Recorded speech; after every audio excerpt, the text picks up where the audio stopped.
আল্লাহ রাব্বুল আলামিনের কোরআন অ্যানালাইসিস করলে বোঝা যায় ইমানের ভিত্তি এবং পরিমাপ হচ্ছে তাওয়াক্কুল।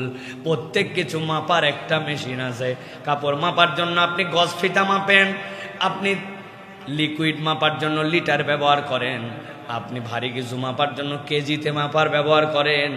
আপনার যেরকম পরিমাপক যন্ত্র আছে, একটা মানুষের ঈমান কত দূর পর্যন্ত আছে, এই পরিমাপক যন্ত্রের নাম হচ্ছে তাওয়াক্কুল। আল্লাহর প্রতি যার তাওয়াক্কুল যত, তার ঈমান আল্লাহর প্রতি তত। আল্লাহ সূরা মায়েদার মধ্যে বলতেছেন, ওয়ালাল্লাহি ফাতাওয়াক্কালু ইন কুনতুম মুমিনিন। মুখের ডাকে কেবল বলো না আমি ঈমানদার। আল্লাহ বলছেন যদি ঈমানদার হয়ে থাকো তাহলে ভরসা করবে কাতে? কাতে ভরসা কার উপরে হবে? আজকের এই জুমা পূর্ব সংক্ষিপ্ত অধিবেশনে আমরা আজকে যে বিষয় থেকে কথা শুনতে চাই সেটি হচ্ছে আল্লাহ রাব্বুল আলামিন বান্দাকে সৃষ্টি করার পরে ঘোষণা করেছেন যে বান্দাকে আমি দুর্বল করে সৃষ্টি করেছি, কিন্তু এই দুর্বল সৃষ্টি অবয়বগত বান্দায় আল্লাহর দেওয়া দুইটি নিয়ামত, এই দুইটি নিয়ামতে দুনিয়ার সবচেয়ে বেশি শক্তিশালী হতে পারে। আজকে আমাদের আলোচ্য বিষয় হচ্ছে যে গুণে মানুষ দুনিয়ার মধ্যে সবচেয়ে শক্তিশালী হিসাবে নিজেকে প্রমাণ করতে পারে, এমন গুণ আমাদের ধারণ করা প্রয়োজন।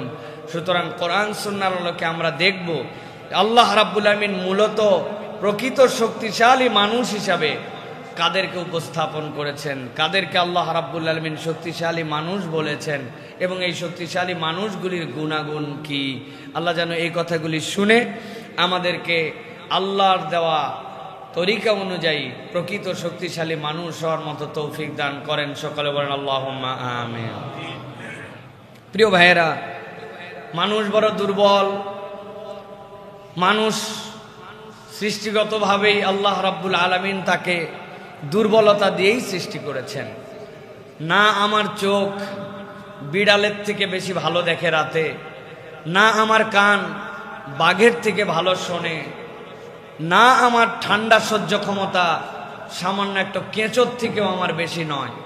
সব দিক দিয়ে আমি নাজুক, কিন্তু এই নাজুক মানুষকেই আল্লাহ রাব্বুল আলামিন বলছেন এমন গুণাগুণ আছে তার মধ্যে একটা, ওই গুণাগুণের কারণে আল্লাহ ওই বান্দাকে দুনিয়ার শ্রেষ্ঠ শক্তিশালী আল্লাহর সৃষ্টি হিসাবে পরিগণিত করে নেন। সুবহানাল্লাহ। প্রাথমিকভাবে আমরা সূরা ইউনূসের ৮৩ থেকে ৮৫ এই কয়েকটা আয়াতে কারিমা থেকে আমরা এই ভাবটা আগে নেওয়ার জন্য চেষ্টা করব। আল্লাহ রাব্বুল আলামিন মূলত কি বুঝাতে চান। আমরা মূসা আলাইহিস সালামের কথা জানি, আমরা ফেরাউনের কথা জানি। ফেরাউনের কওমের কাছে মূসা আলাইহিস সালামকে প্রেরণ করা হয়েছিল, এটিও আমরা জানি। সাথে সাথে এও জানি খুব কম সংখ্যক মানুষই ফেরাউনের ওই অবস্থা থেকে মূসা আলাইহিস সালামকে সাপোর্ট করেছিল, মূসা আলাইহিস সালামের কাছে এসেছিল। কিন্তু আল্লাহ বলছেন যে কয়জন মানুষই মূসার সাথে ছিল তারা এমনভাবে একটা শক্তি অর্জন করেছিল যেই শক্তির কারণে ফেরাউনের পুরা বাহিনীও এই ক্ষুদ্র বাহিনীটাকে পরাজিত করতে পারে নাই। পৃথিবীর ইতিহাস এই জন্য প্রমাণ করে যে মানুষের মধ্যে যদি একটা গুণাগুণ থাকে, দুনিয়ার সকল শক্তি যদি একত্রিত হয়, ওই গুণওয়ালাদেরকে পরাজিত করা সম্ভব নয়। আল্লাহ রাব্বুল আলামিন বলছেন দুনিয়ার মানুষ, উম্মতে মুহাম্মাদি তোমরা, তোমাদের প্রতি মূসার কাহিনী তোমাদের কাছে এমনি এমনি বলি নাই। আল্লাহ তোমাদের দীক্ষা দেওয়ার জন্য বলছেন ফামা আমানা লিমূসা ইল্লা যুররিয়াতুম মিন কওমিহি। ইমাম ইবনে কাসির বলছেন আল্লাহ রাব্বুল আলামিন মূলত বুঝাতে চাচ্ছেন মূসা আলাইহিস সালাম যখন দাওয়াত দেওয়া শুরু করলেন, মানুষকে আল্লাহর দিকে ডাকলেন, ওই মানুষগুলাকে হেদায়েতের পথে আহ্বান করলেন। ছোট্ট একটা গোত্র ছাড়া মুসা আলাইহিস সালামের ডাকে কেউ সাড়া দিল না, কেউ মুসা আলাইহিস সালামের কথায় আল্লাহর প্রতি ঈমান আনলো না, তবে আনলো অল্প একটু একটা ছোট্ট দল। আল্লাহ রাব্বুল আমিন বলছেন কেন তারা ঈমান আনলো না? অযৌক্তিক কারণে নয়, যৌক্তিক তাদের একটা কারণ ছিল। কি কারণ? আল্লাহ বলছেন আলা খাউফিম মিন ফিরাউন ওয়া মালাইহিম, তাদেরকে যতই বলা হয় তোমরা ঈমান আনো, কিন্তু তারা ঈমান আনে না। কেননা তারা জানতো ফেরাউন এবং তার এমন একটা সেনাবাহিনী আছে, যদি কেউ শুনতে পারে একবার যে মুসা আলাইহিস সালামের পক্ষ অবলম্বন করেছে, আর এই লোকগুলি মুসা আলাইহিস সালামের পক্ষ অবলম্বন করার কারণে ফেরাউনের দল ত্যাগ করেছে, তাদের প্রতি এমন শাস্তি নেমে আসতো যেইটা কল্পনার মধ্যেও নিতে পারে না। আল্লাহ বলছেন এই ফেরাউন এবং তার সেনাবাহিনীর ভয়ে ছোট্ট একটা দল ছাড়া মুসা আর দলে আর কেউ আসে নাই। আল্লাহ রাব্বুল আমিন বলছেন আইয়াফতিনাহুম, তাদেরকে পরীক্ষার মধ্যে ফেলে দিবে।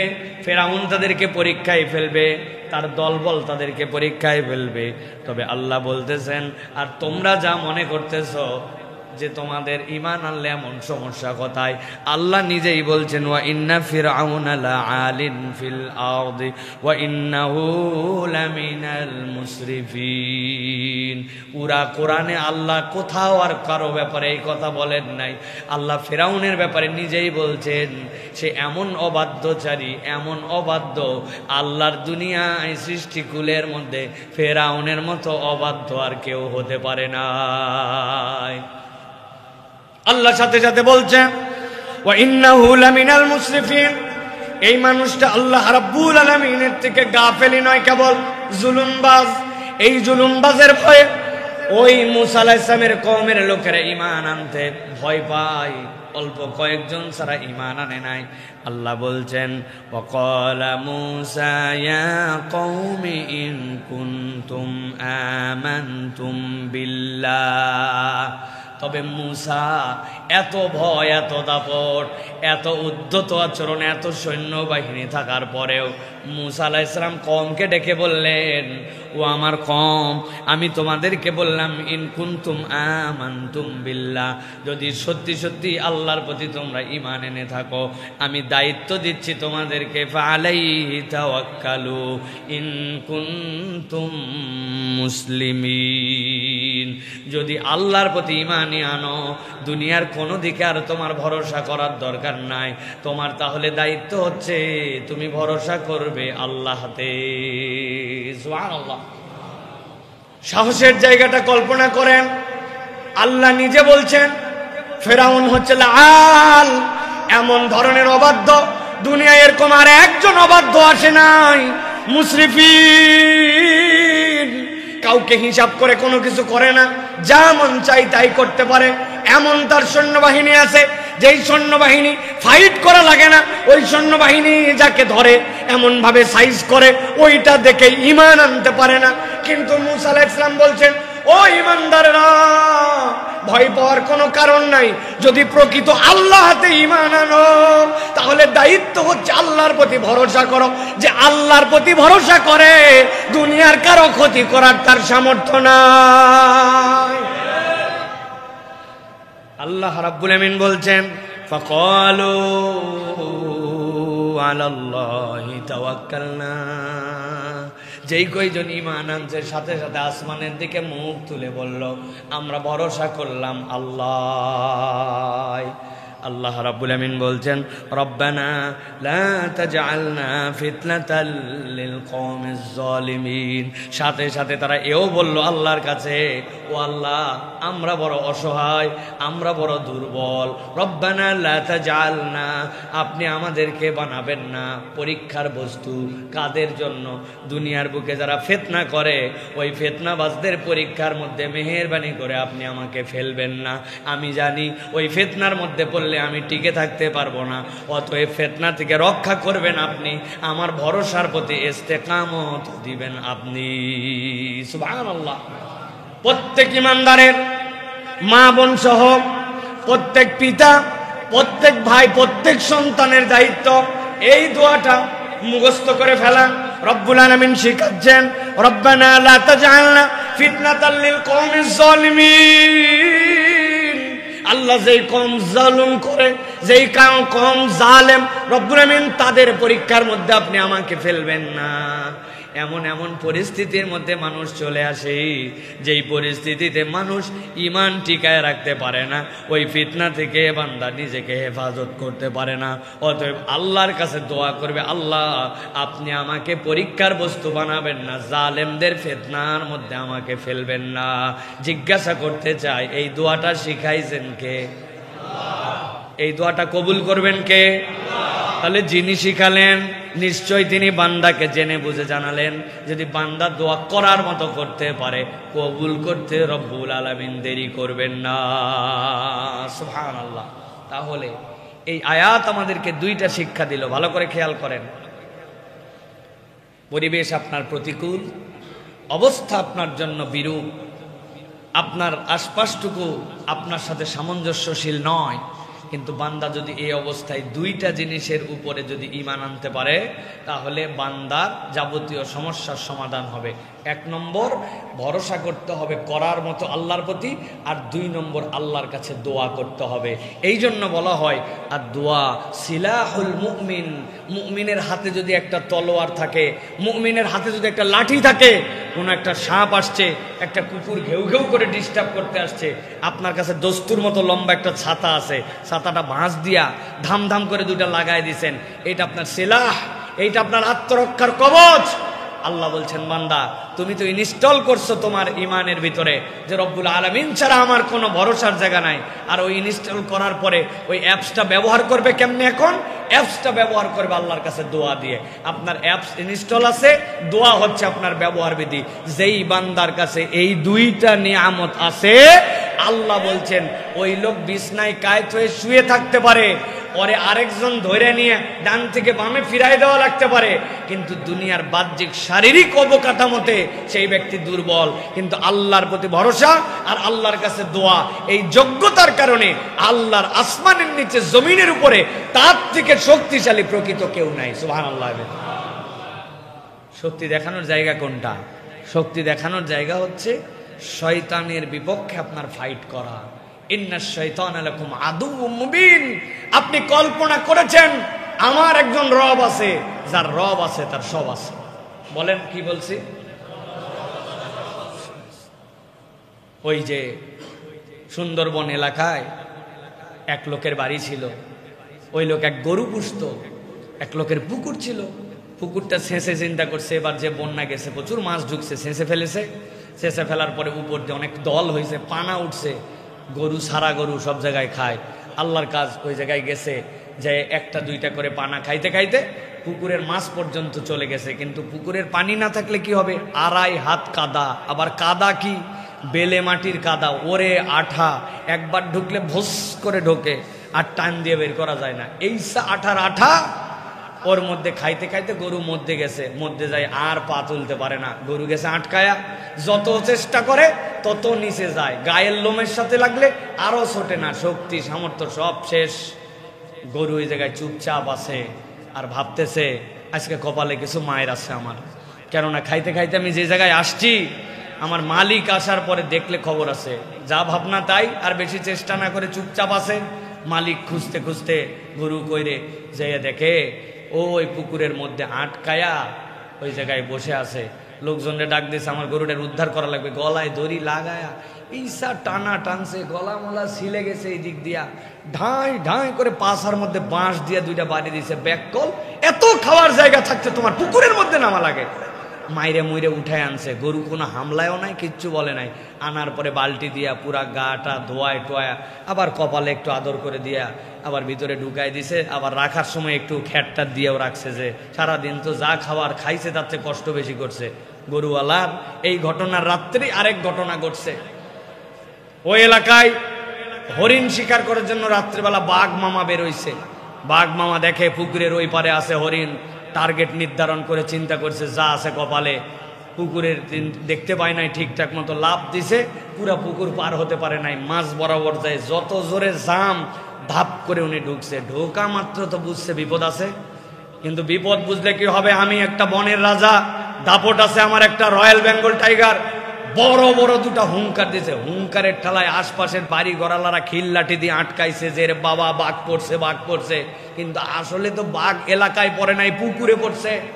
উঠার জন্য বহু চেষ্টা, যতই উঠতে চাই ততই ডাক মারে, কাজ হয় না। যত দাপাদাপি করে লোমে টোমে আটকায়া 1.5 ঘন্টার প্রচেষ্টায় এবার বাঘ নিজেকে স্যালেন্ডার করে চুপচাপ আছে, আর খালি সময় গুনতেছে। আর এলাকার লোক দোয়া করতেছে, আল্লাহ আমার বাচ্চা রক্ষা করো, আমার গরু ছাগল রক্ষা করো। আর বাঘ খালি চিন্তা করতেছে, আল্লাহ আমার জান রক্ষা করো। পরের দিন সকাল আস্তে আস্তে করে দরজা টরজা খুলছে, খোলা টোলার পরে লোকজন এও দেখতে দেখতে দেখে হ্যাঁ পুকুরের মধ্যে বাঘ আটকাইছে। আর যাবে কই, লম্বা লম্বা বাঁশ টাস নিয়ে এসে যার যেখানে আছে পিটায়া পাটায়া। এক মহিলা কোলে করে এক বাচ্চা নিয়ে আসছে, যে বাবা একটু সাইড দাও। কয় আপনার কি কাম? কয় বাবা বড় হয়ে যেন আমার বাচ্চাটা গল্প করতে পারে যে পিটায়া বাঘ মারছিল, একটা বাড়ি দিতে দে।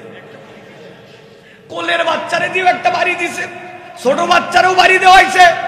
বাঘ মারার এই দিন প্রত্যেক দিন আসে না।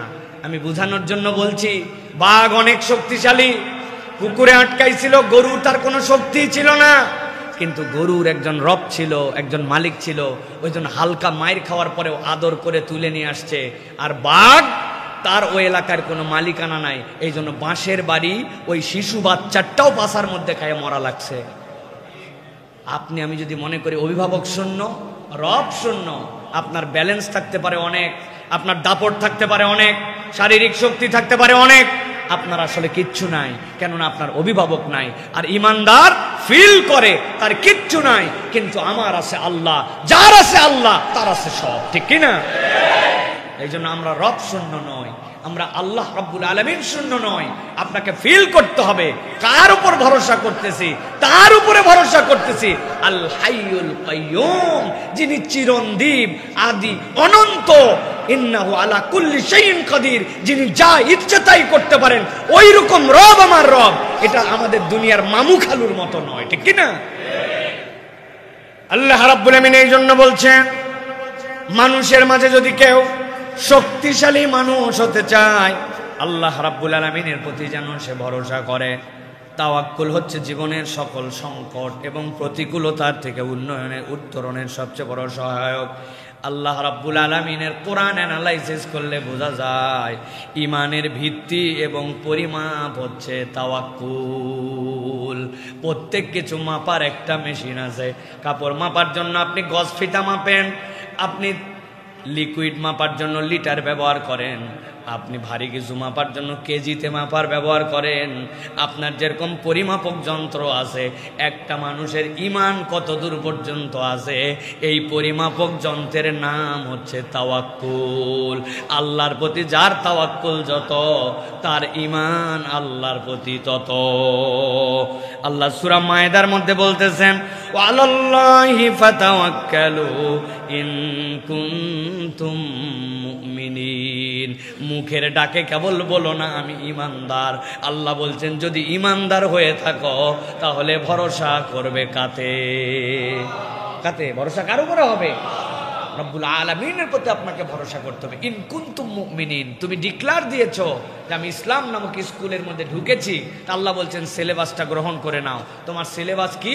আল্লাহ বলছেন তোমার সিলেবাস হচ্ছে আল্লাহর প্রতি তোমাকে ভরসা করতে হবে। রমাদান আমাদেরকে আল্লাহর প্রতি ভরসা করতে শেখায়। বান্দা আল্লাহ রাব্বুল আলামিনের প্রতি কেবল ভরসা করে। প্রিয় ভাইয়েরা, দুনিয়াতে আমাদের যে সিয়াম, এই সিয়ামটা হচ্ছে দুই ধরনের। একটা ছোট্ট করে প্র্যাকটিস করতেছি, সেটা হচ্ছে এই মাসের মধ্যে, আরেকটা পুরা জীবনটাই আমাদের সিয়াম। একটু হিসাব মিলান। আপনার আমার সিয়াম যেটা আমি রাখছি, এই সিয়াম রাখছি আমরা, রোজা রাখছি আমরা ফজর থেকে শুরু করে সূর্য অস্ত যাওয়া পর্যন্ত, তাই না? এটা আমাদের 1 মাসের প্র্যাকটিস। আর পুরা জীবনের সিয়াম, বালেগ হয়ে গেছেন, বালেগ হওয়া থেকে শুরু করে মৃত্যু পর্যন্ত আপনার আমার সিয়াম। সিয়াম থাকা অবস্থায় বৈধ স্ত্রী আমার তুমি টাচ করতে পারবা না। কে বলছেন? আল্লাহ। আল্লাহ রাব্বুল আলামিন বলছেন তোমার জীবনেও বললাম সম্পদ অনেক, টাকা পয়সা অনেক, এটা তোমার না, জমির আল এটা এরপরে তোমার না, তুমি নিতে পারবা না। তাহলে আপনার সিয়াম এই জায়গাতে বৈধ নির্দেশ, আপনি আল্লাহর হুকুম থাকার পরে আপনি নিচ্ছেন না, এই জায়গাতেও আপনি নিচ্ছেন না। আপনি হিসাব মিলালে দেখবেন এই ছোট্ট 1 মাসের সিয়াম লাইফ টাইমের সিয়ামের মধ্যে আপনার আমার রিফ্লেক্ট হচ্ছে।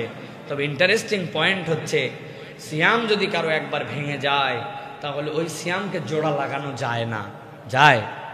সকাল 11টার দিকে আপনি ঢকঢক করে অনেক ক্ষুধার কারণে পানি 2 গ্লাস খেয়ে ফেলাইছেন, খাওয়ার পরে বলছেন, ও মাই গড আল্লাহ, আই এম এক্সট্রিমলি সরি আল্লাহ, আমি খুব রং করে ফেলছি আল্লাহ, আল্লাহ তুমি আমাকে মাফ করে দাও, আমি শয়তানের প্ররোচনায় প্ররোচিত হয়ে মাত্র 1.5 গ্লাস পানি খাইছি আল্লাহ, তোমার কাছে সরি। বলেন তো ভাই, যত কৌশলে যত ধরনে আল্লাহর কাছে সরি বলুক, ইংরেজিতেই বলুক আর বাংলাতেই বলুক, ওই সিয়াম যে ভাঙছে ওই সিয়ামকে ওই দিনের জন্য জোড়া লাগানো যাবে? কথা মনে হয় বোঝেন নাই, যাবে না। আমার বাচ্চারা ছোট যেটা, এর দিনে 3টা রোজা করতেছে আল্লাহ রহমতে, এবং হিসাব দিছে যে বাবা তাহলে 30 দিনে তোমার 99টা রোজা হয়। আমি বললাম 90 হয়, কিন্তু 99 কেমনে হয়? মা একদিন বলছে 4টা রোজাও হয়েছে কোন দিনের। এখন আমাদের ছোট বাচ্চার বুঝ দেওয়া এটা, কিন্তু আমাদের সিয়াম কি এরকম সম্ভব ভাই? কিন্তু জীবনের যে সিয়াম, আল্লাহ ওই জায়গায় একটা এক্সেপশনালিটি রেখেছেন। মৃত্যুর গড়গড়ির ফেরেশতা আসার আগ মুহূর্তেও আমি বুঝছি যে আল্লাহর এই অবাধ্যতা ছিল, আমার তো সিয়াম ভঙ্গ ছিল, কিন্তু আমি যেই তওবা করছি আল্লাহ ওই সিয়ামটা আবার জোড়া লাগাই দিয়েছেন। আল্লাহ বলছেন আমি তোরে মাফ করে দিলাম। এই প্র্যাকটিসটা ছোট থেকে বড় পর্যন্ত রব্বুল আলামিন পার করেন। এটা কে আল্লাহর প্রতি এই কাজটা করতে পারে? যেই ব্যক্তি আল্লাহর প্রতি ভরসা করে সেই কেবল এই কাজটা করতে পারে। আল্লাহর পর কি ভরসা করে? ভরসা করে আমার ভালো মন্দ তিনিই করতে পারেন, হিসাব করে জাহান্নামে তিনিই দিতে পারেন, জাহান্নাম থেকে তিনিই আমাকে বাঁচাতে পারেন, তিনিই আমাকে সৃষ্টি করেছেন। এই বিশ্বাসের বোধের জায়গাটা জাগ্রত করে সিয়াম। সিয়াম ছাড়া এইটা কেউ জাগ্রত করতে পারে না। অতএব বান্দা যদি তাওয়াক্কুল করতে চায় তাহলে সিয়ামের সময় থেকে আল্লাহর প্রতি আপনার তাওয়াক্কুলটা নিতে হবে, ঠিক কিনা ভাই? আল্লাহ রাব্বুল আলামিন কর্মবাচক শব্দ, এই হিসাবে কোরআনুল কারীমের মধ্যে সিফাত, এই গুণ আল্লাহ রাব্বুল আলামিন 5 জায়গাতে আল্লাহ ব্যবহার করেছেন। অদ্ভুতভাবে আল্লাহ রাব্বুল আলামিন তাওয়াক্কুল শব্দটার ডাইমেনশন এনেছেন। আল্লাহ সূরা নিসার 132 নম্বর আয়াতে বলছেন, ওয়ালিল্লাহি মা ফিস সামাওয়াতি ওয়া মা ফিল আরদ ওয়া কাফা বিল্লাহি ওয়াকিলা। ওই যে আসমান উপর দিকে তাকায় দেখো বান্দা, তাকায় দেখো। আমি তো আসমান কেবল তাকায় দেখি বলি স্কাই ইজ ব্লু, কিন্তু কল্পনাও করি নাই আসমানটা কি। আমি যা দেখতেছি এইগুলা মেঘমালার কিছু উপর পর্যন্ত, প্রথম আসমান যে কত দূর পর্যন্ত বিজ্ঞানীরা এখনো বের করতে পারে নাই। আল্লাহর এরকম 7টা আসমান আছে। আল্লাহ বলছেন বান্দা জেনে রাখ, তোর রব 7 আসমানের মালিক আর 7 জমিনের মালিক। তুই জাতটার উপরে ভরসা করতেছিস না, তুই ভরসা করতেছিস আল্লাহর উপরে। আল্লাহ বলছেন ওয়াকাফা বিল্লাহি ওয়াকিলা, তত্ত্বাবধায়ক হিসাবে, উকিল হিসাবে আল্লাহ যথেষ্ট। সুবহানাল্লাহ। আমি যে উকিল ধরছি, বাংলাদেশে পড়ালেখা করা নয়, 1000 মামলা পরিচালনা করছে, এর মধ্যে প্রায় 800 মামলা জিতছে। বিচারকের সামনে দাঁড়ালে তার আরজি দেখলে পর্যন্ত বিচারকরা ভয় পায়। এমন একজন আইনজীবী যিনি সরকারি দলের প্রধান এবং বিরোধী দলের প্রধান, 2 জনার কেস একসাথে লড়ে।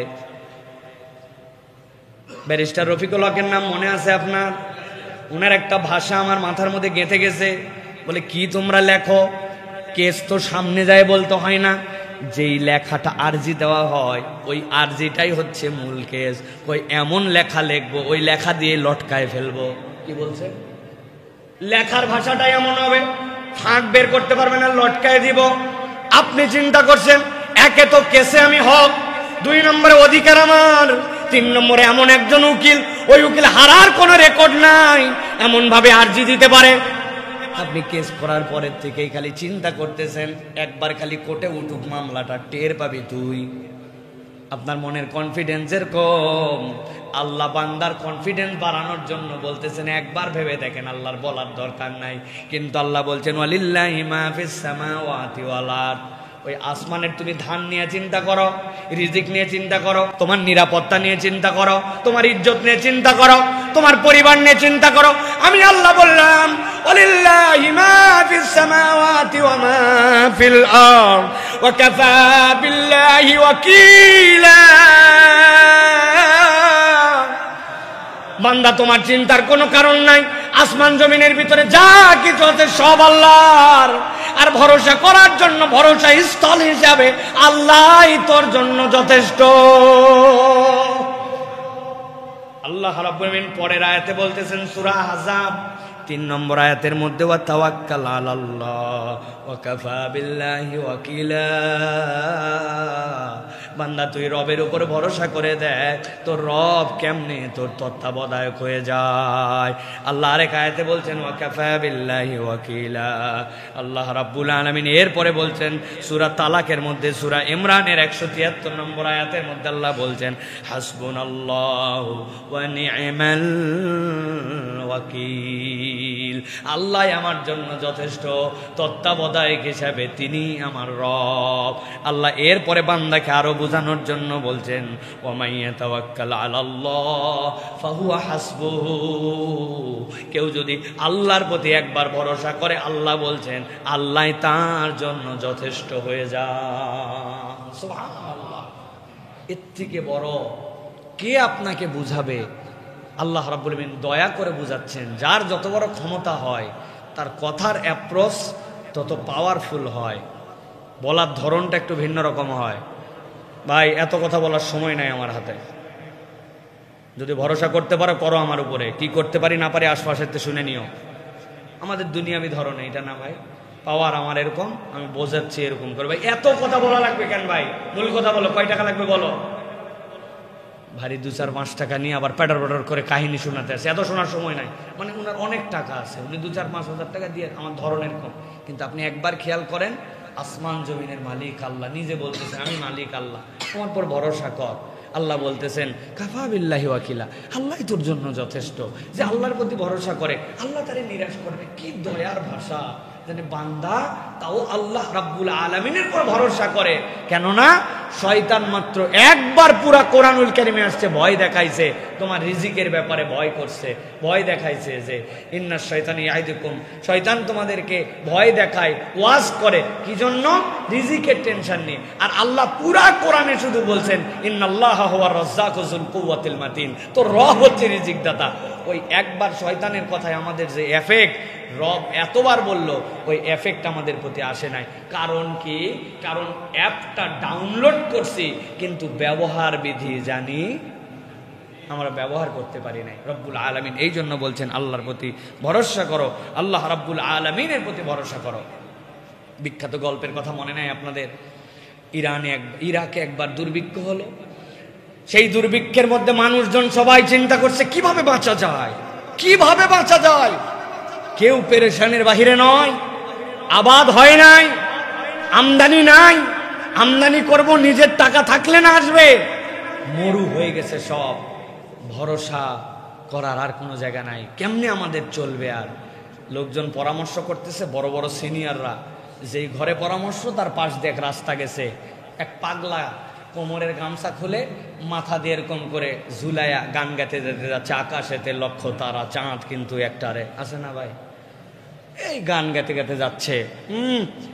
লোকজন তো ধরেন একে তো মন খারাপ, 2 নম্বর মন খারাপ অবস্থায় যদি আবার কেউ বিনোদন করে মেজাজটা কেইসা খারাপ হবে। বলছে বেদবটা ধরতো, এটা চুপ করে থাকবি, উনি বিনোদনের গান গাচ্ছে আর বদমাইশ। লোকজন খাবার টেনশনে তোমার এত ফুর্তি আসে কোত্থেকে তোমার? বলতেছে আমারে বকাবকি করার কারণ কি? বলতেছে জানো না তুমি আমাদের দুর্ভিক্ষ, আমাদের খাবারের অভাব, আমরা কেমনে চলবো এই চিন্তা করছি, পরামর্শ সভা হচ্ছে, তুমি গান লাগাইছো না? ওই চিন্তা আপনাদেরটা আপনি করেন, আমার চিন্তা আমার করা আছে। তোর কি চিন্তা করা আছে রে? ঠিক করে বল। কয় আমি এমন একজন মালিকের গোলাম, ওই বাড়িতে যেই বাড়িতে কাজ করি উনার 2 তলা 3 তলা গোলা আছে, ওই গোলাতে কি পরিমাণ জব, কি পরিমাণ আটা, কি পরিমাণ গম আর কি পরিমাণ খেজুর সংরক্ষণ করা আছে এই মরদ জানে। ইরাকের পুরা খাবার দাবার বন্ধ হয়ে গেল, 2 বছরের মধ্যে আবার খাবার চলে আসবে। 2 বছর পর্যন্ত আমার মালিক স্টক করে রাখছে। আপনাদের চিন্তা আপনি করেন, আমার কি এর চিন্তা? আমি তো গান গাবো, আবার গান ধরছে। এই কথা শোনার সাথে সাথে ওখানে একজন আলেম ছিলেন, তিনি বললেন সুবহানাল্লাহ, আমার তো চক্ষু উন্মোচিত হয়ে গেছে। দুনিয়ার এক গোলাম, তার মনিবের 1 বছরের খাবার সংরক্ষিত আছে, এতে করেই তার অন্তরের মধ্যে প্রশান্তি আছে যে আমার কোনো টেনশন নাই। আর সকল মনিবের মনিব আল্লাহ, যার কাছে সব খাদ্য সংকট। আমরা কিসের প্ল্যান করতেছি? চাও তার কাছে। যদি কেউ একবার ভাবতে পারে আমার মনিব আল্লাহ, যার ভান্ডারের কোনো শেষ নাই, এই বিশ্বাস দিলে ঢুকলে ওই লোকের থেকে শক্তিশালী মানুষ আল্লাহর দুনিয়ায় নাই। কিন্তু আমি ওই তাওয়াক্কুলটা শুধু করতে পারি না প্রিয় ভাইরা। এই জন্য আল্লাহ রাব্বুল আমিন আপনাকে আমাকে তাওয়াক্কুল শেখাচ্ছেন। নবী করিম সাল্লাল্লাহু আলাইহি ওয়াসাল্লামের একজন বিখ্যাত সাহাবী ছিলেন আসমা বিনতু উমাইস। আসমা বিনতু উমাইস যখন ঈমান আনলেন, ঈমান আনার পরে এই আসমা বিনতু উমাইসের সাথে বিয়ে হলো জাফর ইবনে আবু তালেব। জাফর ইবনে আবু তালেবের সাথে যখন আসমা বিনতু উমাইসের বিয়ে হলো, বিয়ে হওয়ার পরে অত্যাচার বেড়ে গেল। মক্কার লোকেরা নানানভাবে কষ্ট দিতে শুরু করলো। নবী করিম সাল্লাল্লাহু আলাইহি সাল্লাম হযরত জাফর রাদিয়াল্লাহু তাআলা কে নির্দেশ দিলেন, জাফর তুমি এখানে থেকো না, তুমি হাবাসায় হিজরত করে চলে যাও। আসমা বিনতু উমাইস বললেন, আমাদের দুঃখ, আমরা ঈমান আনলাম মুহাম্মদ সাল্লাল্লাহু আলাইহি ওয়াসাল্লামের প্রতি, তার পাশে থাকব, কিন্তু আমরা কেমনে এই বিরহটা সহ্য করব? রাসূলুল্লাহ সাল্লাল্লাহু আলাইহি ওয়াসাল্লামকে দেখলে আমাদের পেটের ক্ষুধা চলে যায়, যত কষ্ট পায় নবীর মুখ একবার দেখলে দুনিয়ার সব ভুলে যায়। যত আমাদের হতাশা থাক, আল্লাহ রসুলের মুখ থেকে একটা বাক্য শুনলে আমাদের অন্তরগুলা সূর্যের থেকে বেশি আলোকিত হয়ে যায়। আমরা ঈমান আনলাম, আবার হাবাসায় চলে যাব। এত দুঃখ আসমা বিনতু উমাইসের। কিন্তু তিনি বলতেছেন, হাজার দুঃখের পরে একটা প্রশান্তি খুঁজতাম। কি প্রশান্তি? হযরতে জাফর ইবনে আবু তালেব দেখতে হুবহু কপি অফ মুহাম্মদুর রাসূলুল্লাহ সাল্লাল্লাহু আলাইহি ওয়াসাল্লাম ছিলেন। বলে আমি যখন আমার স্বামীর দিকে তাকাতাম, আমি মুহাম্মদ সাল্লাল্লাহু আলাইহি ওয়াসাল্লামের একটা নমুনা দেখতে পাইতাম। সুবহানাল্লাহ। যখন হেঁটে যেতেন জাফর ইবনে আবু তালেব, অনেকে ভুল করে জাফর ইবনে আবু তালেবকে ইয়া মুহাম্মদ বলে ডাক দিয়ে ফেলতো। উনি ঘুরছেন, ও জাফর। এত মিল দুইজনের চেহারার মধ্যে, কাছাকাছি। রাসূলুল্লাহ সাল্লাল্লাহু আলাইহি ওয়াসাল্লামের চেহারার সাথে কম্পেয়ার করার মতো তো কেউ নাই, কিন্তু লুকিংটা, হাঁটা চলাটা হযরত জাফরের সাথে মিল ছিল। হযরতে আসমা বিনতু উমাইস রাসূলুল্লাহ সাল্লাল্লাহু আলাইহি ওয়াসাল্লামের নির্দেশে হাবাসায় সফর করে চলে গেলেন। যাওয়ার পরে কিছুদিনের মধ্যে তাদের একটা সন্তান হলো। সন্তানের নাম রাখলেন আব্দুল্লাহ। এরপরে দেখতে দেখতে আবার একটা সন্তান হলো, সেই সন্তানের নাম রাখলেন মুহাম্মদ। আরেকটা সন্তান হলো, তার নাম রাখলেন আওন। হযরত আসমা বিনতু উমাইস বলতেছেন, আল্লাহ আমাকে পরম সৌভাগ্যবান বানাইছেন। আমার স্বামী দেখতে যেরকম মুহাম্মাদুর রাসূলুল্লাহ সাল্লাল্লাহু আলাইহি সাল্লামের মতো দেহ কাটিংটা, আমার আব্দুল্লাহর মুহাম্মদ নামের যেই 2 সন্তান, এরাও দেখতে আমার নবীর মতো হয়েছিল। নবীজি সাল্লাল্লাহু আলাইহি সাল্লাম হিজরত করে মদিনায় চলে গেলেন। যাওয়ার পরে খবর পাঠিয়ে দিলেন, ও আসমা বিনতু উমাইস আর জাফর, আর হাবাসায় থাকতে হবে না, মদিনায় চলে আসো। খুশিতে আনন্দে হিল্লোলে হযরতে জাফর রাদিয়াল্লাহু তাআলা রওনা হয়ে গেলেন মদিনার দিকে। হযরতে জাফর রাদিয়াল্লাহু তাআলা যখন মদিনায় পৌঁছালেন, আল্লাহ নবী সাল্লাল্লাহু আলাইহি ওয়াসাল্লামের কাছে খবর দেওয়া হলো, ইয়া রাসূলুল্লাহ, আব্দুল্লাহ, মুহাম্মদ, আওন আর জাফর তার পরিবার নিয়ে মদিনার দিকে চলে আসছে। আল্লাহ নবী এত খুশি হলেন, লাফ দিয়ে দাঁড়ায় যায়া দৌড়ায় দৌড়ায় তাদেরকে রিসিভ করার জন্য যাচ্ছেন। সাহাবায়ে কেরাম বলতেছে, আল্লাহ নবী যখন হযরতে জাফরের কাছে আলিঙ্গন করার জন্য যাচ্ছিলেন, তার গায়ের চাদর সরতে সরতে মাটি দিয়ে ছেঁচড়ায় যাচ্ছিল। নবীজি খেয়াল করতে পারেন নাই, তার আনন্দটাই এত বেশি ছিল। হযরতে জাফরকে বুকের সাথে জড়ায় ধরলেন। ঠিক ওই দিনেই খাইবার বিজয়ের খবর আসছে মদিনায়। মদিনায় আনন্দের হিল্লোল। আল্লাহ নবী বললেন, আমার আনন্দ কোনটা যে বেশি আমি বলতে পারবো না, খাইবারের বিজয় নাকি জাফরের আগমন। সুবহানাল্লাহ। হযরতে জাফর রাদিয়াল্লাহু তাআলা মদিনায় অবস্থান করছেন। এমন সময় মুতার যুদ্ধের জন্য ঘোষণা চলে আসলো। মুতার প্রান্তরে কারা কারা যাবে, আল্লাহ নবী সাল্লাল্লাহু আলাইহি ওয়াসাল্লাম তালিকা করতে শুরু করলেন। তালিকা করার সময় আল্লাহ নবী সাল্লাল্লাহু আলাইহি ওয়াসাল্লাম হযরতে জাফরের নাম দিয়ে দিলেন 1 নম্বর। বললেন জাফর 1 নম্বর কেবল নয়, আমার আরো 2 জন সেনাপতি লাগবে। হযরত জাফর রাদিয়াল্লাহু তাআলার নাম যখন সিলেক্ট হয়ে গেল, এরপরে যখন আরো 2 জন সেনাপতির নাম আসলো, মানুষের স্বাভাবিকভাবে যুদ্ধবিদ্যা যারা জানে তারা বুঝলো এই যুদ্ধটা সহজ যুদ্ধ হবে না। কেননা এক যুদ্ধে পরপর 3 জন সেনাপতি নবী সিলেক্ট করে দেন নাই। তার মানে এই যুদ্ধে সেনাপতি প্রথম 2 জন তারা আল্লাহর জন্য শহীদ হয়ে যেতে পারে। হযরত জাফর রাদিয়াল্লাহু তাআলা রওনা হলেন। ইসলামের ইতিহাস, যে ইতিহাস জাফর রাদিয়াল্লাহু তাআলা রচনা করেছেন, কিয়ামত পর্যন্ত নতুন করে ইতিহাস লেখা কঠিন। হযরত জাফর রাদিয়াল্লাহু তাআলার কাছে ইসলামের পতাকা। হযরত জাফর যখন যুদ্ধ করছিলেন, বিপক্ষের মানুষেরা তার যখন আক্রমণ করেছে, তিনি আক্রমণ প্রতিহত করতে যে তার ডান হাতটা হারাই ফেলেছিলেন। ওই জাফর রাদিয়াল্লাহু তাআলা এরপরে বাম হাতে ইসলামের ঝান্ডা ধরেছিলেন। তারা যখন জাফর রাদিয়াল্লাহু তাআলাকে আক্রমণ করে বাম হাত ফেলে দিয়েছে, বাকি যে 2 পা ছিল, 2 পা দিয়ে বুকের সাথে জড়ায় ধরে ইসলামের পতাকাকে উজ্জ্বল করে রেখেছিলেন। কিন্তু যখন তারা তাকে আক্রমণ করে কোমরের নিচ থেকে শরীরকে আলাদা করে দিল, জাফর রাদিয়াল্লাহু তাআলার জান তখনও বের হয় নাই। তিনি যখন দাঁত দিয়ে কামড়ায় ধরে কাত হয়ে ইসলামের পতাকাটা মাটিতে ফেলতে দেন নাই, তারপরে উড্ডীন করে রেখেছেন। হযরত জাফর রাদিয়াল্লাহু তাআলা শাহাদাতের খবর নবীজি সাল্লাল্লাহু আলাইহি ওয়াসাল্লামের কাছে চলে আসলো। নবীজি সাল্লাল্লাহু আলাইহি ওয়াসাল্লাম পাগলের মতো দৌড়ায় হযরত আসমা বিনতে উনাইসের বাড়িতে চলে গেলেন। যাওয়ার পরে ডাক দিলেন, ইয়া মুহাম্মদ, ইয়া আব্দুল্লাহ, আন। সবগুলো দৌড়ে আসছে। আল্লাহর নবী কোনো কথা বলেন না, কিন্তু চোখ দিয়ে নবীজির পানি পড়ে। আসমা বিনতে উনাইস জিজ্ঞাসা করে, ইয়া রাসূলুল্লাহ, আপনার চোখ দিয়ে পানি কেন? নবীজি চিন্তা করলেন, জীবনে কখনো বানায় কথা বলেন নাই, ইয়ারকির ছলেও মিথ্যা কথা বলেন নাই, গোপন কেমনে রাখবেন? হযরত রাসূলুল্লাহ সাল্লাল্লাহু আলাইহি ওয়াসাল্লাম বলেন, আসমা, তোমার জন্য একটা কঠিন সংবাদ আছে। হযরত জাফর আল্লাহর রাস্তায় শহীদ হয়ে গেছে। যেই না নবীজি এই কথা বলছেন, কেমন মহিলা আসমা বিনতে উনাইস, তিনি সাথে সাথে বলে উঠলেন, ইয়া রাসূলুল্লাহ, ইয়া হাবিবাল্লাহ, আপনি আমার স্বামীর মৃত্যুর খবর দিয়েছেন, তবে আমি আপনার কাছে আপনার প্রতি অবতীর্ণ ওহীর একটা আয়াত আপনাকে জানাতে চাই। সাথে সাথে তিনি পড়ে ফেললেন, হাসবুনাল্লাহু ওয়া নি'মাল ওয়াকিল। আমার স্বামী নাই তাতে কি? আমার স্বামী তো আল্লাহর জন্য শহীদ হয়েছেন।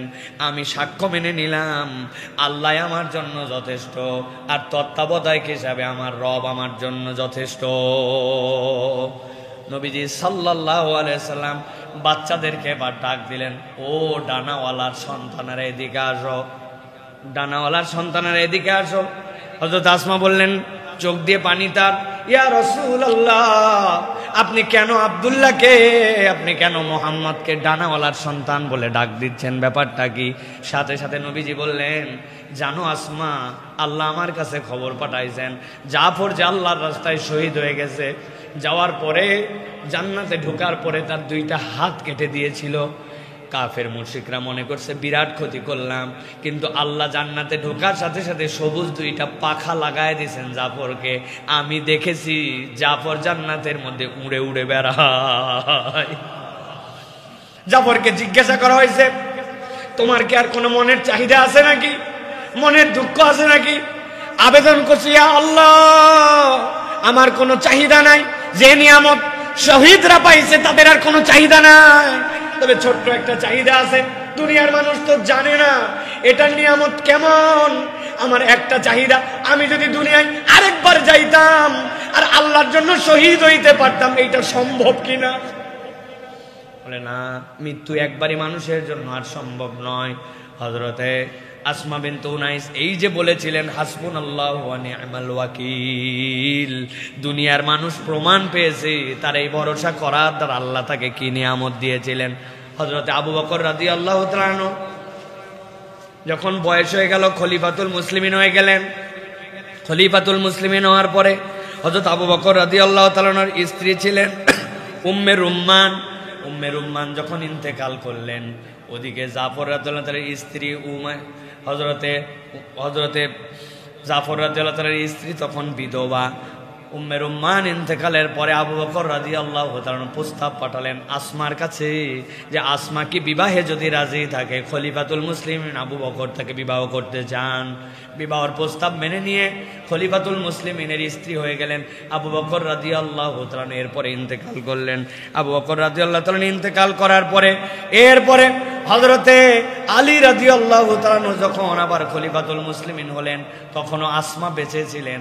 আসমা বেঁচে থাকা অবস্থাতে হযরতে আলী রাদিয়াল্লাহু তাআলার স্ত্রী ফাতেমা রাদিয়াল্লাহু তাআলা যখন ইন্তেকাল করলেন তিনি তখন প্রস্তাব পাঠালেন আসমা যদি রাজি থাকে তাহলে তাকে আমি বিবাহ করতে চাই। হযরত আলী রাদিয়াল্লাহু তাআলার সাথেও তার বিবাহ হলো। আবু বকর রাদিয়াল্লাহু তাআলার ঘরেও একটা সন্তান ছিল, আগে ছিল 3 সন্তান, হযরত আলীর ঘরেও একটা সন্তান হয়েছে।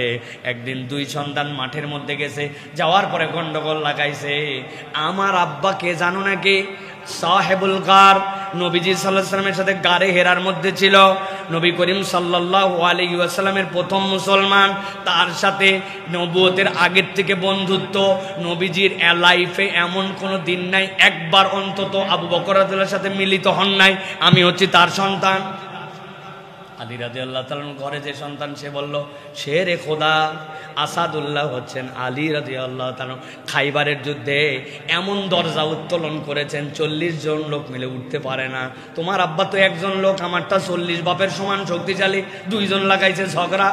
আসমা রাদিয়াল্লাহু তাআলার কাছে বিচার আসছে, নিজের বাপের বড়াই নিয়ে 2 জন ঝগড়া করে, ইসলামী বংশের গৌরব করা নিষেধ। কিন্তু আসমা রাদিয়াল্লাহু তাআলা এমন বুদ্ধিমতী মহিলা ছিলেন, তিনি বললেন ঝগড়া করার কোনো কারণ নাই, সমাধান আমার কাছে আছে।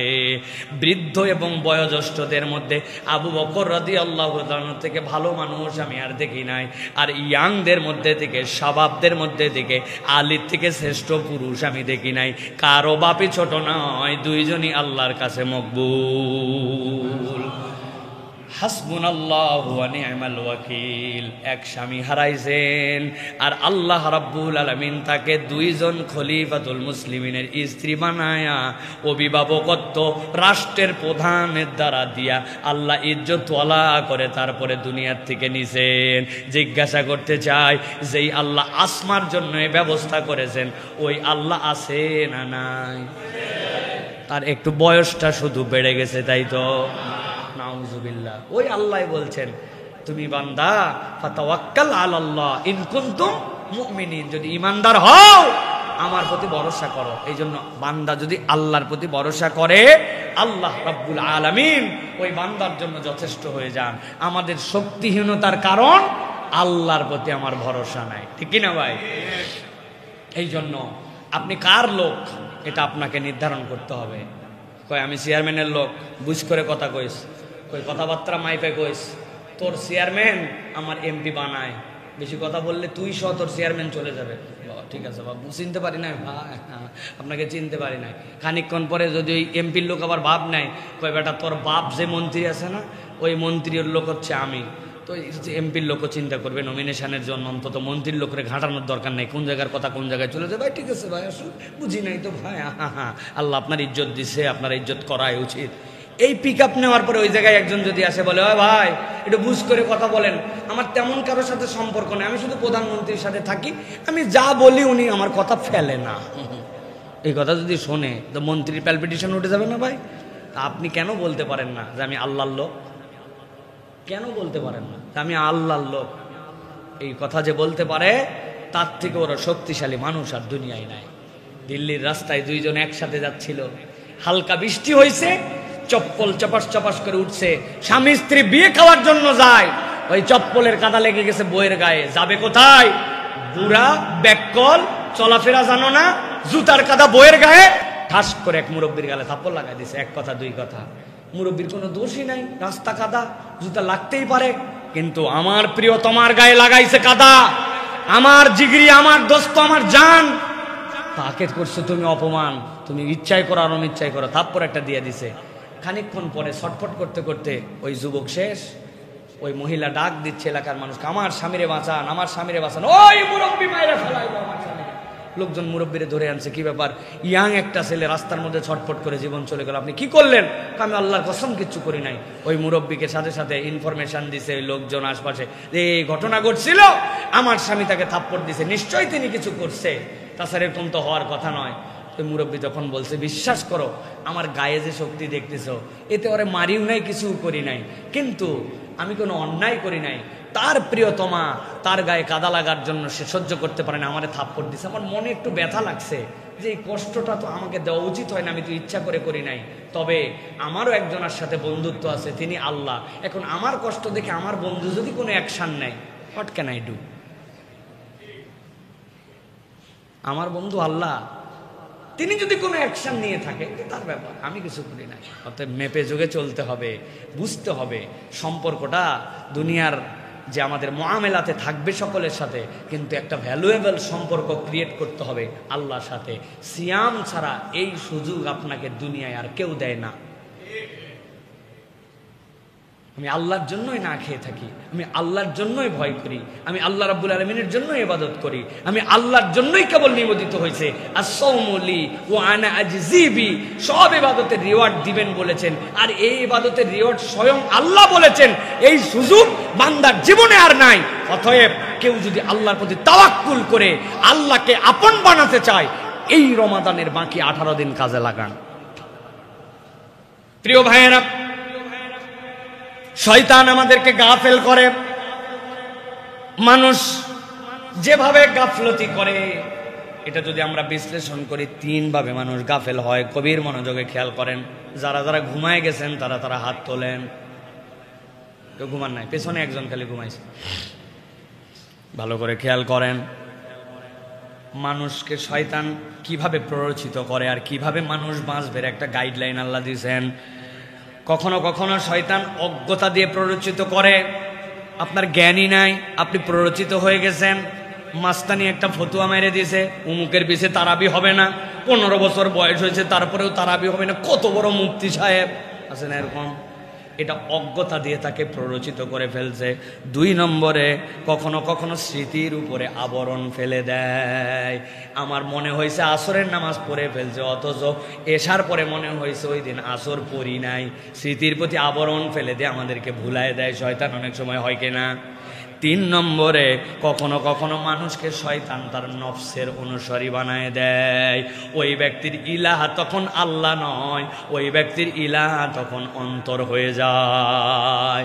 আমার কথা নয়, আল্লাহ রাব্বুল আলামিন বলছেন, আফারাআইতা মান ইত্তাখাযা ইলাহাহু হাওয়া ওয়া আদাল্লাহু আল্লাহু আলা ইলমিন ওয়া খাতামা আলা সামইহি وقلبه وجعل على بصره غشاوة فمن يهدي من بعد الله أفلا تذكرون।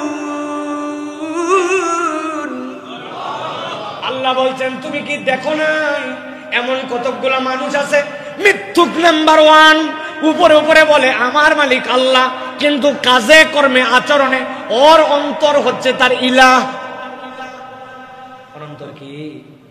রোজা রাখছে আল্লাহর জন্য, কিন্তু ঈদের দিনে বেহায়া হয়ে ঘুরে বেড়ায়। ওই বেপর্দা হয়ে যে ঘুরলো, তার যুক্তি হচ্ছে 5000 টাকার কাপড়, এইটা যদি বোরখার নিচে থাকে তাহলে কেমনে হয়? ইলাহ তাহলে কে? তার ইলাহ হচ্ছে তার শয়তান, ইলাহ হচ্ছে তার অন্তর। আল্লাহ বললেন মুখবর্তী তুমি দাড়িটা ছেড়ে দাও, পুরুষ হিসাবে তোমারে আমি এই নিয়ামত দান করছি। আর উনি বুঝাইছে এখনো বয়স হয় নাই, মুখে দাড়ি রাখলে আনস্মার্ট লাগে। এটা কে বুঝাইছে আপনাকে? বলেন না কে বুঝাইছে?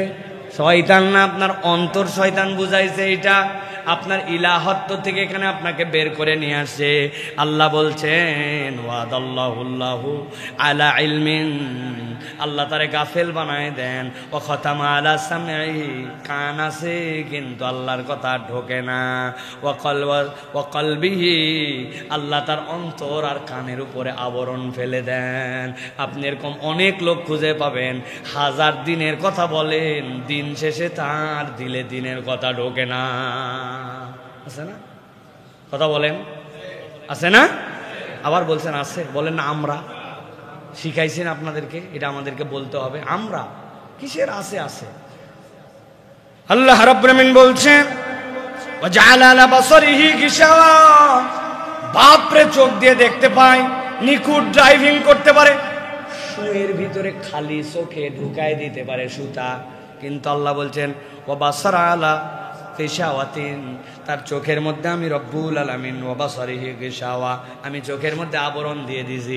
তার মানে এই দেখা সেই দেখা নয়, আপনার এমন একটা দৃষ্টিভঙ্গি আছে যেইটা দিয়ে আপনি ইসলামের সৌন্দর্য দেখতে পান, ঠিক কি না? আন্দোলন করে দর্শনের বিচার করতে হবে, প্রকাশ্যে বিচার করতে হবে, ফাঁসি দিতে হবে, ফাঁসি চাই, ফাঁসি দিতে হবে। তুমি কে আমি কে, আসিয়া আসিয়া দেয় না। আহা, গতকালকে থেকে আমি কি পরিমাণ কান্নাকাটি করছি, কি পরিমাণ অন্তরের মধ্যে ব্যথা এই বাচ্চাটার জন্য। আমার মেয়েরা আমাকে জিজ্ঞাসা করছে, বাবা তুমি কাঁদতেছো কেন? আমি আমার মেয়েদেরকে উত্তর দিতে পারি নাই। বলেন তো, আমার একটা মেয়ের বয়স 11 বছর, একটার বয়স 6 বছর, আরেকটার বয়স 4 বছর, এরে এই কেস কেমনে বুঝাবো? আমি উত্তর দিতে পারি নাই। দুনিয়ার সব মানুষের চোখের পানি যদি এক করেন, তারপরেও এই বাচ্চাটার যে ব্যথা, এই ব্যথাকে আপনি এক ফোঁটার সমান মিলাতে পারবেন না।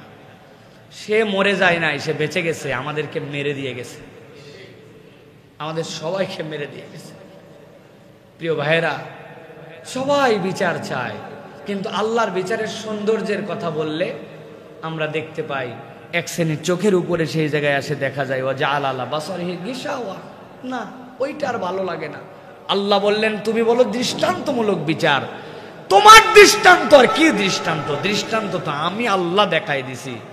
এমন জায়গায় মারবে কোমর পর্যন্ত পুঁতে, পাথর নিক্ষেপ করে, হুট করে ফাঁসি দিলাম রাত 12টায় 1 মিনিটে, এটা আরামের মৃত্যু। এত আরামের মৃত্যু তার হতে পারে না। এটার নাম দৃষ্টান্ত, এটা আল্লাহর দেওয়া পদ্ধতি। আপনি বলতেছেন ধর্ষকের ফাঁসি চাই, দ্রুত সময়ে বিচার চাই, তাকে প্রকাশ্যে ফাঁসি দিতে হবে। না, আপনি আল্লাহ রাব্বুল আমিনের বিচার বোঝেন নাই, এই কথা বললেই তখন আবার বন্ধু বেজার, তখন উনি আর এটা নিতে পারে না।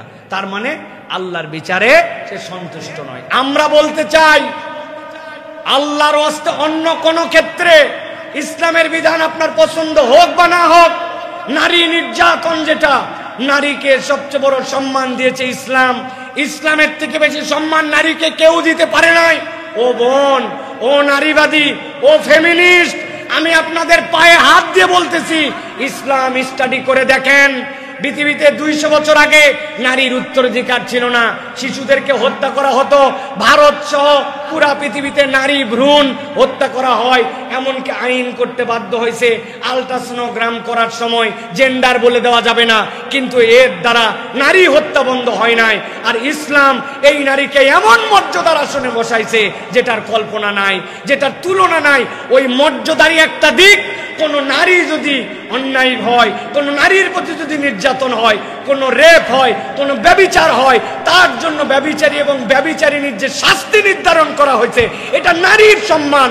আপনি যদি এইটা প্রতিষ্ঠিত করতে না পারেন, আপনি যত ডায়লগ দেন, প্রকৃতার্থে নারীর মর্যাদা দিতে পারবেন না।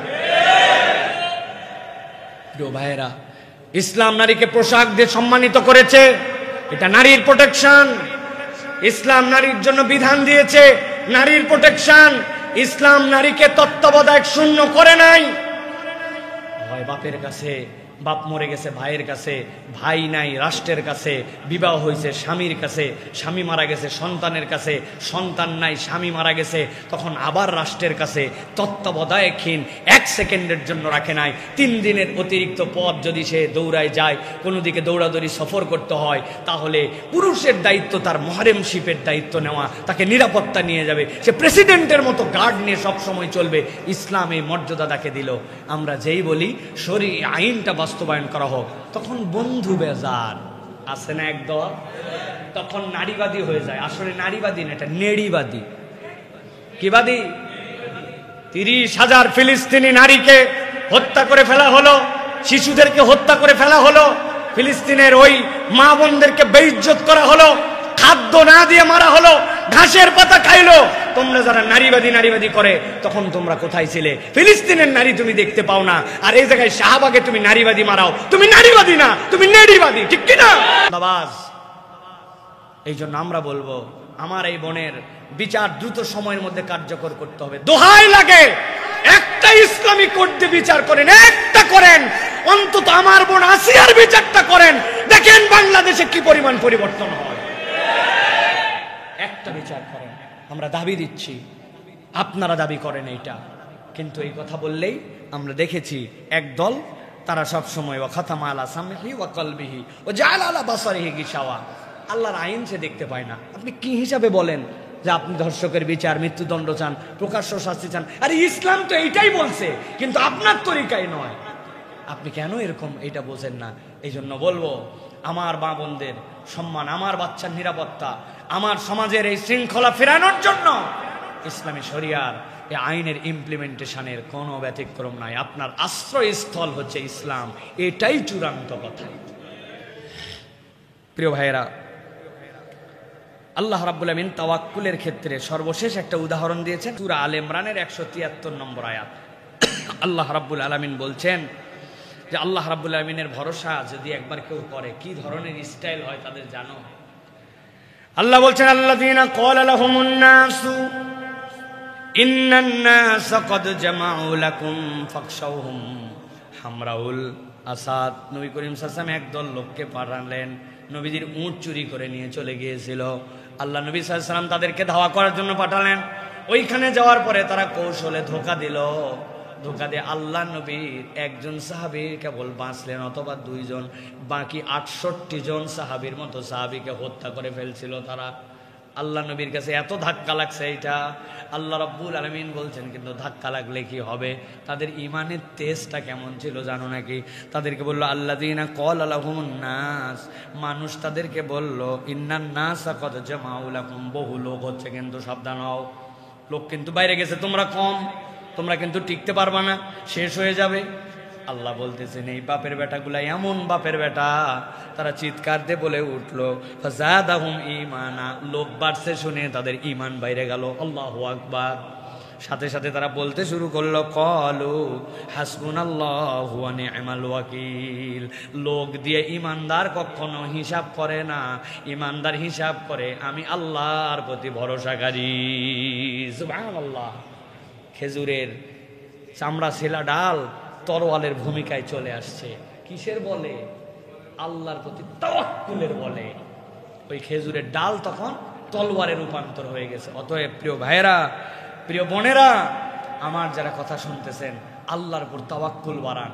আল্লাহর উপর তাওয়াক্কুল মুখ দিয়ে কেবল বললে আসে না। আল্লাহর উপর তাওয়াক্কুল করার জন্য 3টা কাজ করতে হয়। আল্লাহর আদেশ মানতে হয়, আল্লাহর নিষেধ থেকে ফিরতে হয়, আর আল্লাহকে সন্তুষ্ট করার জন্য কিছু অতিরিক্ত কাজ করতে হয়। কি বলছি?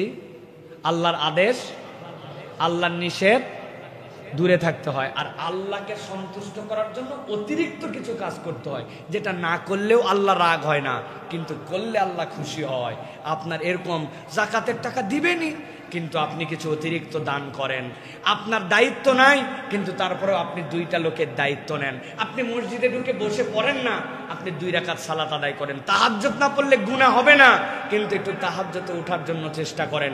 আপনার সম্পদ যেটা আছে মানবিক কাজে একটু ব্যবহারের জন্য চেষ্টা করেন। আপনি আপনার জায়গা বুঝবেন যে আল্লাহ এটা না করলে অখুশি হবে না, কিন্তু করলে অতিরিক্ত খুশি হয়।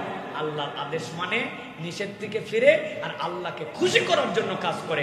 এই 3 কাজ করলে এই অ্যাপস রান করে। নচেত খালি মুখে বললে হবে না আল্লাহ ভরসা। এই লোক যদি টায়ার বাস্ট হয় তো দৌড়ায় সবার আগে। এই আল্লাহ ভরসা আমাদের।